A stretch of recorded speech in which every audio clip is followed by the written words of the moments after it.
এই যে একটা প্রক্রিয়া, সংবিধানকে ছুঁড়ে ফেলে দাও, সংবিধানকে ছুঁড়ে ফেলে দাও। আন্দালিব রহমান পার্থ যখন বক্তব্য দিচ্ছিলেন, উনি যখন বললেন যে সংবিধান যারা ছুঁড়ে ফেলতে চায়। আজ জাতীয় সংসদে যা ঘটল তা শুধু একটি রাজনৈতিক বিতর্ক নয়, এটা যেন নিজের পাতা ফাঁদে নিজেই আটকে যাওয়ার বাস্তব উদাহরণ।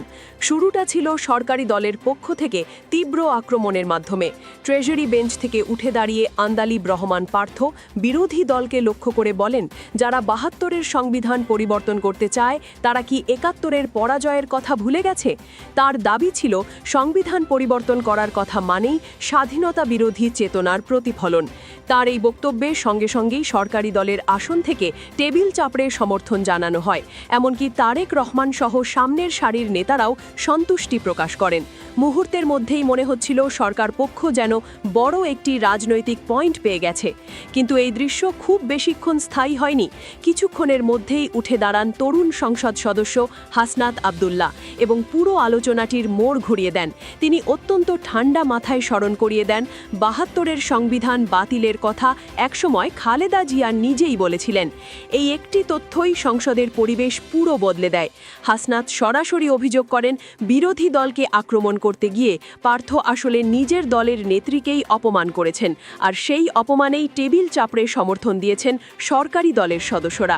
এই কথার পর সংসদে এক ধরনের অস্বস্তিকর নীরবতা নেমে আসে। এই পর্যায়ে এসে আলোচনা গড়ায় সংবিধানের মৌলিক প্রশ্নে। বিভিন্ন পক্ষ থেকে বলা হয়, ৭২-এর সংবিধান ইতিহাসের বিভিন্ন সময়ে রাজনৈতিক ক্ষমতা ধরে রাখার হাতিয়ার হিসেবেও ব্যবহৃত হয়েছে। বিশেষ করে শেখ হাসিনা সরকারের সময়ে এই সংবিধানের ব্যবহার নিয়ে নানা বিতর্ক তৈরি হয়েছিল। এই প্রেক্ষাপটে দাঁড়িয়ে সংসদে কথা বলেন আইনজীবী ও সংসদ সদস্য নাজিবুর রহমান মোমেন। তিনি স্পষ্টভাবে বলেন, সংবিধান কোনো পবিত্র গ্রন্থ নয়, এটি জনগণের জন্য তৈরি একটি দলিল, যা জনগণের প্রয়োজন অনুযায়ী পরিবর্তনযোগ্য। তার যুক্তি ছিল, গণতন্ত্রের সর্বোচ্চ ক্ষমতা জনগণের, তাই জনগণ চাইলে সংবিধান পরিবর্তন হতেই পারে।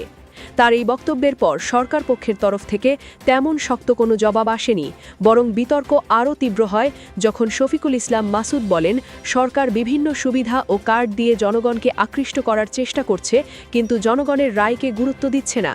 একই সুরে কথা বলেন আক্তার হোসেন। তিনি প্রশ্ন তোলেন, বর্তমান সরকারের অনেক গুরুত্বপূর্ণ সিদ্ধান্ত আসলে কোন সাংবিধানিক ভিত্তিতে নেওয়া হয়েছে এবং কেন আগের অবস্থানের সঙ্গে এখন এতটা বিরোধ দেখা যাচ্ছে।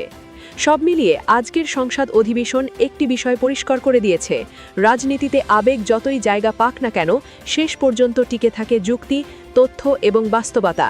এখন দেখার বিষয়, এই বিতর্ক কেবল সংসদের মধ্যেই সীমাবদ্ধ থাকে নাকি এর প্রভাব আরও বড় রাজনৈতিক অঙ্গনে ছড়িয়ে পড়ে।